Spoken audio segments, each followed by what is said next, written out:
कभी कभी इंसान सब कुछ पा लेता है लेकिन फिर भी अकेला क्यों रह जाता है?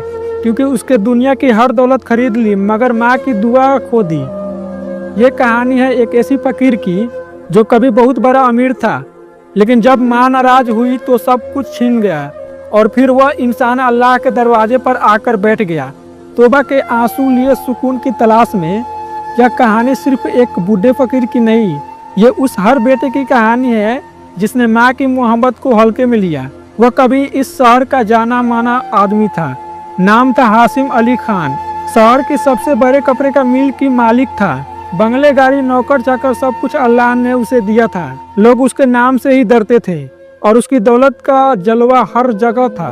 लेकिन एक दौलत थी जो इस सबके बीच सबसे बड़ी थी, उसकी माँ। एक बूढ़ी औरत जो 5 वक्त की नमाज कभी नहीं छोड़ती थी, रात को तहज्जुद में उठकर बेटे के लिए दुआ करती थी, या अल्लाह मेरे हाशिम को दुनिया और आखिरत दोनों में कामयाब बना दे। शुरुआत में हाशिम की माँ बहुत इज्जत करता था, उसका सिर झुकाता था माँ के कदमों में। लेकिन जैसे जैसे कारोबार बढ़ा, शहर की शोहरत मिली, दुनिया की तालियां बजाने लगी, वैसे वैसे उसका सिर उठने लगा और दिल में घमंड उतरने लगा। अब माँ कहती बेटा नमाज पढ़ लिया करो, तो वो हंसकर कहता अम्मी अब बिजनेस संभालूं या सजदा करूं। जब माँ कहती लोगों के साथ रहम से पेश आया कर, तो कहता कि दुनिया से नहीं दिमाग से चलती है। लेकिन एक दिन तो हद ही हो गई। माँ ने घर में कुछ मेहमानों के सामने कहा हाशिम ज़कात निकाल लिया करो, अल्लाह बख्शेगा। हाशिम का घमंड फूट पड़ा। बस करो अम्मी, हर वक्त तुम्हारा अल्लाह अल्लाह सुनकर सिर दुखता है।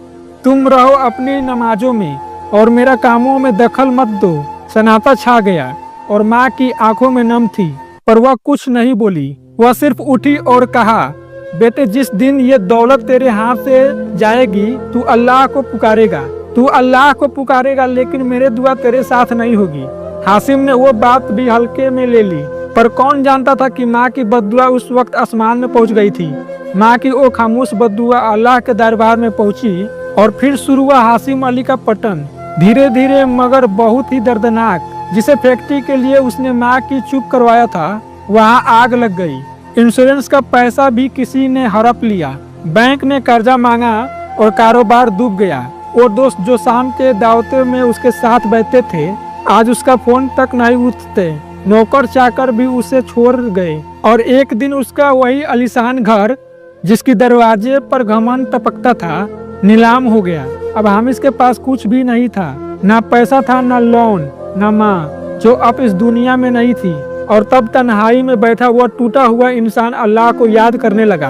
वो जिसकी जबान से कभी बिस्मिल्लाह तक नहीं निकलता था, अब कह रहा था कि या अल्लाह माफ कर दे मुझे, मेरी माँ की नाराजगी ने बर्बाद कर दिया। वह दर दर भटकने लगा, मगर अब उसके चेहरे पर कोई घमंड नहीं था, सिर्फ पछतावा था। वह सफेद कपड़े में लिपटा एक मस्जिद के बाहर बैठा था, ना बोलता, बस अल्लाह से कहता मेरी माँ तो अब नहीं रही, मगर तू है ना, मुझे अपनी रहमत में जगा दे। कभी कभी रात के तीसरे पहर उठकर रोता, या रहमान या गफूर, मुझे मेरी गलतियों के हिसाब मत दे, मुझे अपनी माफी दे दे।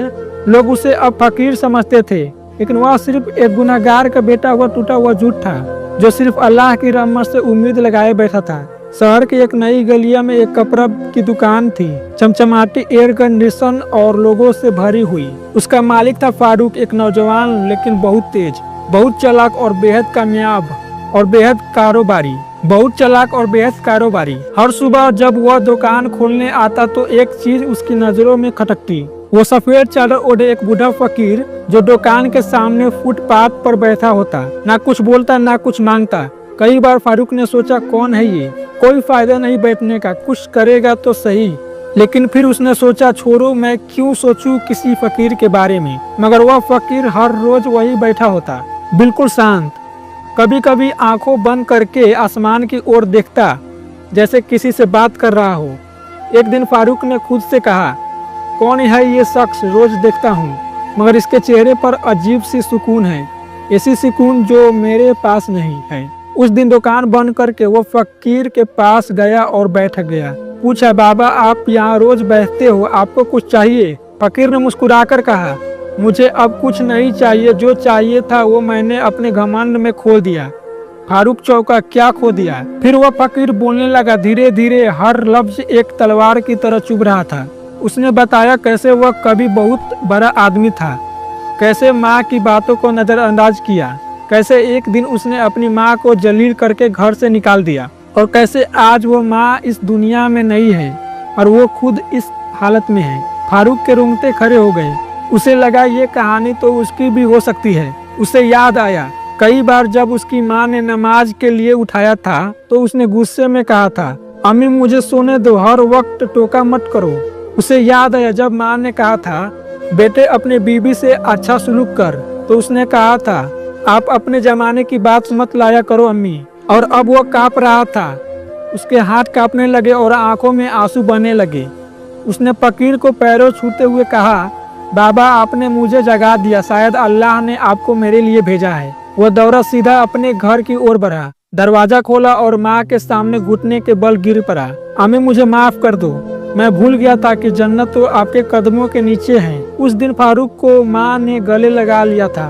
वह रोता रहा, किसी बच्चे की तरह, ना कोई घमंड ना कारोबार की बात, बस माँ के आंचल की ठंडक और सीने पर हाथ रखे हुए वो कहता रहा, अम्मी आप जिंदा है, ये मेरे सबसे बड़ा नसीब है। वो रात फारूक ने पहली बार तहज्जुद की नमाज पढ़ी और अल्लाह से दुआ मांगी, या रहमान या गफूर, तूने मुझे वक्त रखते हुए दिखा दिया, तूने मुझे वक्त रहते जगा दिया, उस फकीर के जरिए मेरे रूह को हिला दिया, अल्हम्दुलिल्लाह। अगले दिन वह 2 कप चाय लेकर फिर फकीर के पास आया, मगर वहाँ अब कोई नहीं था।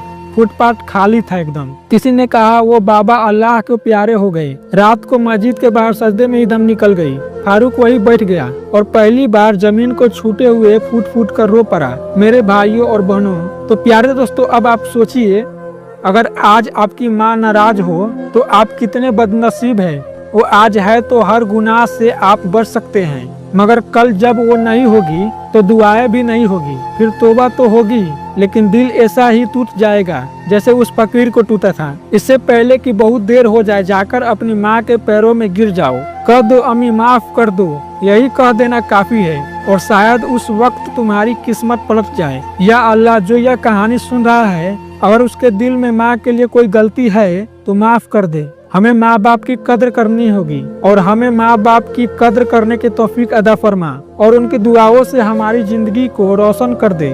और जिनकी माँ इस दुनिया से चली गई, उन्हें जन्नतुल फिरदौस अदा फरमा, आमीन। कमेंट में जरूर लिखें।